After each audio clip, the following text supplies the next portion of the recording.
asalaamaaleykum wa rahmatulah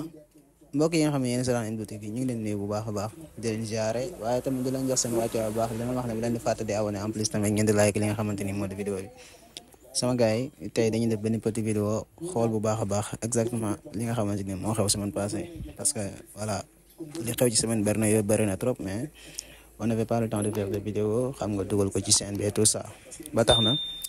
li ci gën a fës rek mooy affaire Madiambal Diagne ak ki nga xamante ni moo di Pape Cheikh Diallo ñoom ñaar ñëpp tamit seeni cas tamit wax dëgg yàlla xaw na xoromu trop quoi mais bosu Madiambal Diagne moom moo ci gën a xoromu quoi parce que yow moom damaa xamul naka la yoon di soxla ngay dem di génn réew mi ñun la bul génn en plus nga xool ci beneen côté boo jaar daw dem ban jàpp ci sa njaboot loolu moom lu doy waar mais nañ ignorer loolu jàll ci li nga xamante ni moo di bosu Pape Cheikh parce que boobu dafa nekk loo xamante ni maanaam voilà dama ko seetaan quoi seetaan naa ko mais dama bëgg aussi ñu xoolaat ko exactement Pape Cheikh Diallo li muy wax noonu ak waa TFM liñ def est-ce que loolu noonu maanaam cohérent quoi parce que yow nit ki nga xamante ni maanaam da lay indil visibilité je pense que kooku war nga xool neneen loo ko def mais pas frigo Pape Cheikh Diallo moom képp koo xam ne maanaam nit la koo xamante ni boo ko frigo yow yaay frigo sa bopp rek. waaw loolu moom ñëpp xam nañ man dem ñu seetaan vidéo bi après boo defee ñu dellusiwaat ci wax ci kaw Madiambal Diagne xool moom naan la def ba génn réew mi en plus lan moo tax mu daw quoi kon soo ko defee rek sama gars yi bu leen fàttali abonné en plus tamit ngeen di laaj li nga xamante ni moo di vidéo bi Bougane dafa xuloo woon ak Youssou Ndour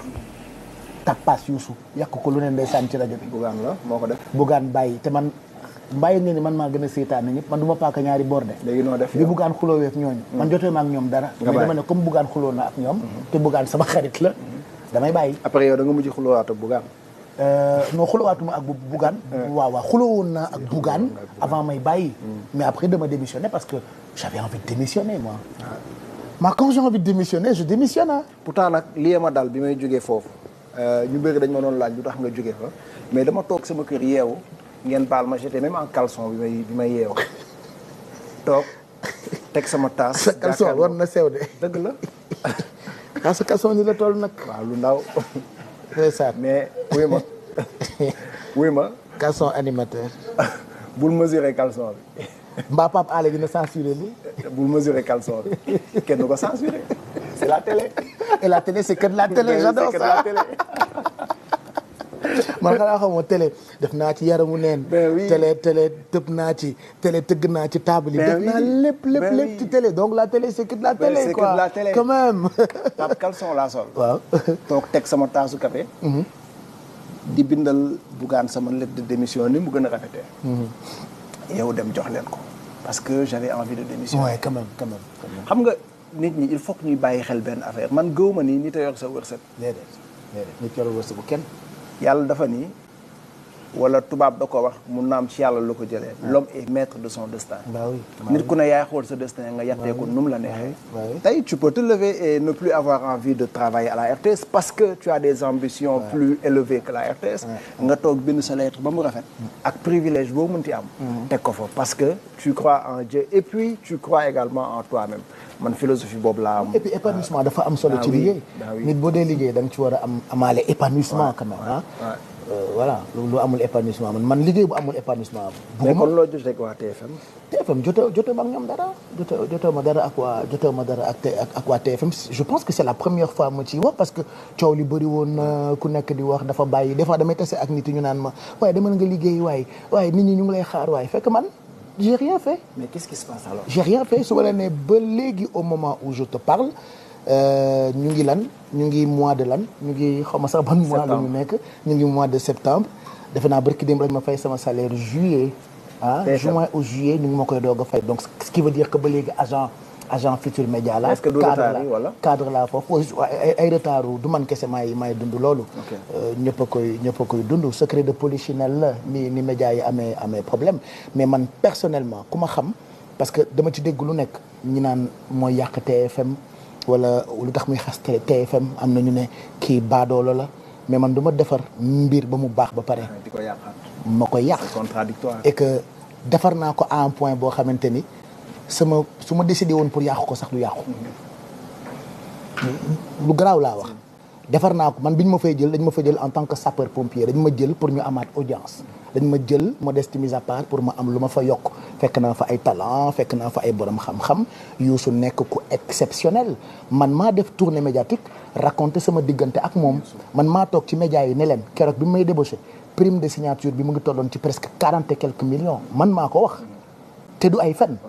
donc man mënuma defar dara ba pare xëy du jour au lendemain naan dama koy yàq tu vois d'habitude man damay dem Amérique yàgg foofu parce que pour la petite histoire damay faral di dem foofu di faju et pour cette année 1 mois kese laa def ma dem avant koor bi di jeex parce que d'habitude avant koor di jeex ci lay waxtaan ak Bouba ne ko écoute bu koor gi jeexee il faut que ñu góorgóorluwaat indiwaat programme yu mag yi defaat de très belles émissions man j'ai de très bons concepts comme li ma la wax sànq dama mën titraay wax naa la Bécaye Mbaye wax naa la ci 2S show quartier général bi ma koy créer bindu ma ko koor day bëgg a dafay defe naa premier jour koor ou 2 jours avant koor maa ngi doon def yeewu leen dama romb Bouba Ndour ci couloir yi ne ko Bouba après koor damaa bëgg a créer émission boo xamante ni rassemblement lay nekk képp kuy liggéey groupe Futur Média muy télé wala muy rajo dama leen bëgg a dajale def ak ñoom lu mel ni quartier général lu politique parce que politique yi seen rassemblement yi fi ñu koy defee c'est leur quartier général mais dama bëgg a créer benn quotidien boo xamante ni day nekk quartier général lu Futur Média mu ne ma loolu c'est intéressant ma ne ko loolu laa bëgg a def nga xam ne tous les soirs les journalistes yu RFM journalistes yu site bi journalistes yu TFM ñun ñëppay dajaloo di décortiquer actualité jour bi nii laa créé quartier général comme ça naturellement après ils sont venus ils m'ont dit ouais ce serait bien ñu def ko weeru koor ma ne leen weeru koor wóorul man damaa weex dunq te d'habitude bu koor jotee ay religieux la ñuy gis ay oustaz la ñuy gis ak yooyu donc weeru koor man mi nga xamante ni fecc ak taasu lañ ma xamee buñ ma ci gisee sénégalais yi dinañ ma xas ñu ne ma non def ko rek maanaam ñun ba ci premier jour bi ñu koy def on l'a pas préparé comme ni ñuy préparer émission télé du concept bu ñu bind maa ngi ko xalaat nii dans la foulée romb Bouba Ndour ne ko lii ak lii laay def looloo jur tey quartier général ba ñëpp di ko def yéen ñi ñu tàndarma tu vois dëgg la de dara waxaale des fois bu ñu la gërëmul aussi nga gërëm sa bopp non c'est ça léegi tey noonu laa ko defee quoi léegi nag yàlla dogal ni man d'habitude su may dem Amérique damay yàgg foofu ma dem ba am réputation wu moom buy tukki du tàggoo moom buy dem fii di wax kenn dara mais pour cette année ma gis ni soxlawaat nañu télévision bu bees avant koor bi di jeex ma ñëw ci Bouba ne ko écoute Bouba man day bëgg naa après koor gi ñu génnewaat émission yu mag yi c'est-à-dire moi je suis prêt à reprendre dans 1 mois te d'habitude après quartier général je peux rester aux États-Unis mën naa fa toog 3 mois mën naa fa toog 4 mois mën naa fa toog voilà ba sama xel dal may doog a ñibbisi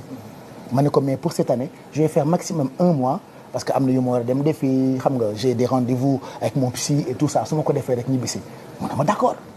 ma dem ba yegg ne ko Bouba yegg naa fi def weer d'ailleurs sax dinaa dem ci tudd Zeyna bi Los Angeles sa doom yi laay dem seeti et tout ça parce que loolu loolu laa jàpp ni mooy gën a defar diggante quoi donc je suis parti ba sama ñibbi si jot ma yëkkati sama téléphone defe naa maa ngi waroon ñibbi si Sénégal un samedi laay jógee Amérique pour yegg si Dakar dimanche samedi laa yëkkati sama téléphone woo sama benn producteur bu nekk foofu Pape Cissé mooy def émission yi may mayee ay xaalis ak affaire yooyu daal di woo Pape Cissé ne ko Pape maa ngi jógee Amérique suba laa yegg si Dakar dinaa sonn mais damaa bëgg su ma yeggsee le matin rek ngeen programmer ma 15 heures ma def direct pour juste donner des cadeaux aux téléspectateurs parce que ça fait 1 mois defuma émission Pape Cissé ne ma ce serait magnifique kooku bëgg na liggéey wala bëggul liggéey ma ñibbi si dimanche j'ai contacté Pape Cissé ne ko alors ban heure laay commencé mu ne ma finalement dootoo ko defati qu'est-ce qui se passe j'ai rien compris ma jël sama téléphone contacté Bouba Bouba naka mu yegg si naa j'ai passé vraiment de très bonnes vacances maa ngi doon wax sax Pape que lii laa waroon def mais finalement amatul léegi man yow laay déglu wax ma kañ laay reprendre Bouba ne ma naa la revenir à ma grande surprise ma gis Bouba wax def interview di expliquer ku bëgg na toog ku bëgg na dem te defoo waxoo ma jëlaat sama téléphone ne ko maa ngi gis ngay wax ci interview man nag Sénégal ba Sénégal daj maa fi mujjee ibbi chaîne YouTube te loolu mën nga ko seede yéen ñëpp am ngeen ci compte YouTube xaw ma chaîne YouTube xaw ma nu muy demee noonu man leen ma ni ko man mi ko fi mujjee ibbi comme maa ngi def concept yu intéressant peut-être loolu moo tax journalistes yi di leen laaj lan moo tax diw di def lii diw di def laa te damaa weex donc bu ngeen bëggee ma jël sama concept yi may def par ça Pape Cheikh bi ma jox leen ko ngeen diffuser ko mais man néanmoins dites-moi kañ laay reprendre fekk bëgguma woon voilà bëgguma woon pas envie de reprendre sax bëgguma woon wax ji di bëri parce que xam naa nit yi bu wax ji bëree rek nit laa mën naa tontu li nit ñi mën yëpp mën naa ko de wax yu ñaaw yi mën naa ko saaga yi mën naa ko xaste yi mën naa ko mais dama bienveillant am na foo xamante ni peut-être du ci terrain bu ñu may mën a fekk ma vocal ko wax ko loolu ne ko mais néanmoins yii may def ci sama chaîne YouTube soo bëggee ma jox la ko nga diffuser ko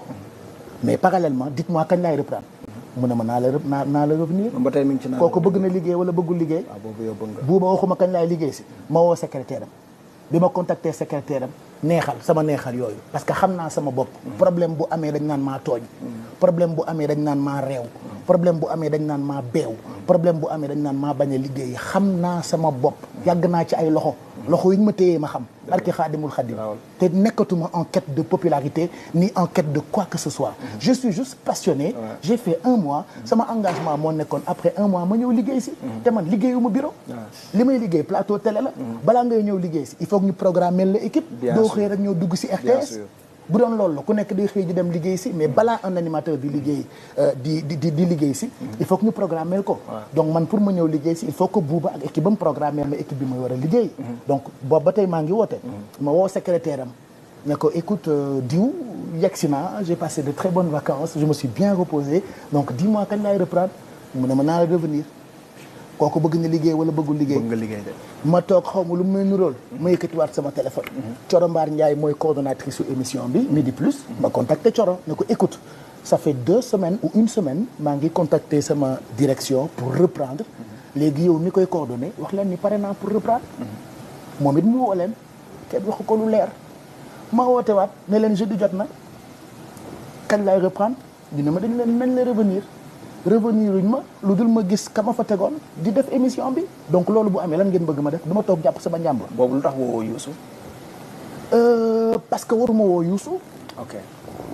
parce que waruma woo Youssou. Youssou sama papa la au-delà de relation nu mu tudd relation papa ak doom tey buñ ko tegee ci wàllu liggéey soit dañ may jox demande d'explication ou bien qu'il m'explique lan ak lan moo xew. defe naa ni nga toogee def interview ñëpp dégg. ñaari journaliste toog loolu mënoon nga ko def en interne waxtaan ak Pape Cheikh léegi nag tey boo toogee ci interview ba ni ku bëgg na dem ku bëgg na toog man bi ngeen may jël waxu leen moo ko bëgg na dem ku bëgg na toog da ngeen maa saraxu fay ma xaalis bari ma ñëw toog fa kon bu dee ku bëgg na dem wala ku bëgg na toog waaw ma nga wax moo ko su boobaa ba ma ko waxee dinaa xam lu ma lay tontu mais man en ce qui me concerne tenté naa j'ai dit j'ai expliqué j'ai pas eu de réponse ma toog jàpp sama njàmbur léegi nag la nature a horreur du vide. Parallèlement dafa tombé ak ma nekk nag ci ay projets yu bëri j'ai lancé ma marque de lunettes Nomad Blue c'est un travail colossal que je suis en train de faire avec des partenaires ku ne xam ne ne entreprendre moo gën a métti lancé naa sama ay plateformes muy Pape Cheikh Diallo j'ai labellisé mon nom je fais des émissions modestes mises à part des podcasts vidéo qui cartonne. Ma décidé aussi lancer sama média parallèle un média digital que j'ai lancé il y a 2 semaines maa ngi ko tuddee .sn donc yooyu yëpp dafa laaj concentration muy waxatu bu tasee gersu woote naa sama service damaa bëgg a liggéey si kenn waxuma kañ laay liggéey ma toog jàpp sama njàmbur liggéeyal sama bopp ci loolu laa nekk donc du coup c'est pour répondre aux gens qui me disent dama liggéeyi diw na mën na la dangaa war a man mënuma defar dara ba pare di ko yàq te li ma defar naa ko ci defarin woo xamante ni barki borom Tuubaa bu ma ko jéemoon yàq sax du yàqu man tuuti naa pour yàq Futurs Médias tuuti naa pour yàq TFM lañ may reprocher ou certaines personnes ils disent que warul woon wax lii warul woon wax laa waaye ñoom li ñu may reprocher noonu enfin certaines personnes li ñu may reprocher man mooy li may wax ci plateau bi ñu may re dëgg la c'est vrai ils sont pathétiques maanaam man li ñu naan warul woon wax lii fay nañu waaw man bi ma naan fay nañoo fay j'étais au bord de ma piscine avec mes pantoufles kooku na mën a salaire. au bord de ma piscine. avec mes pantoufles c'est-à-dire ay wax bu feebaree. nopp yoo koy déglu war a wér. donc man tuuti naa pour yàq télévision Futurs Médias sama doom la. télévision Futurs Médias c'est mon bébé waaye biir télévision Futurs Médias dernier quartier général kenn du ko fàtte archive yaa ngi YouTube ci canapé bi laa tëdd naan Youssou del fay salaire yi dafa fekk kay qui veut naka lañ koy waxee qui veut tuer son chien l'accuse de rage lii mooy wax ci tey ce qui s'est passé am naa liberté wu toog wax ko ci kër wax ko ci télé wax ko fu ma neex nii la cas bi demee léegi nag moom mi toog interview ñaari journaliste wër ko munoon na ma woo ma wër ko man tamit waaye man duma kooku ñu naan boo bëggee toog boo bëggee dem ndax ba nga may jël da ngaa sacrifice kon boo bëggee ma dem sacrifice à mais ñi ngay liggéeyal ku ci mel ni oustaz Modou Fall par exemple parce que émission bi jeex na. war na jeex maa ngi waxee xool sax alors que bëgguma woon waxee xool en fait c'est juste pour dire aux gens yàlla mi ñu tiim xam na ni. mënuma wër ci dëkk bi ci àdduna bi naan. mais c'est très important bienveillant leen ba pare may bon wala may yàq quoi que ce soit et puis man ni ma nekkee c'est un style man dama am autodérision man dañ may xas sax ma toog di foowee liñ ma xase. ben oui. man dañ may saaga sax ma toog ci télé bi di fooyee liñ may saagawee donc tey bu ñu nee dafa ni lii wala dafa ni laa loolu ñuy wax ni maa ko wax dama doon toog ci biir télé bi di ko wax waa télé bi di ma tàccu samay collègue di ci jubilé waa àddina di ma ci reetaan ba di ma ci challenge ci TikTok bi kon bu ñu bàyyi ba tey ne lii la waroon wax warul wax li et je répète ma phrase qui veut tuer son chien l'accuse de rage mais man bëy la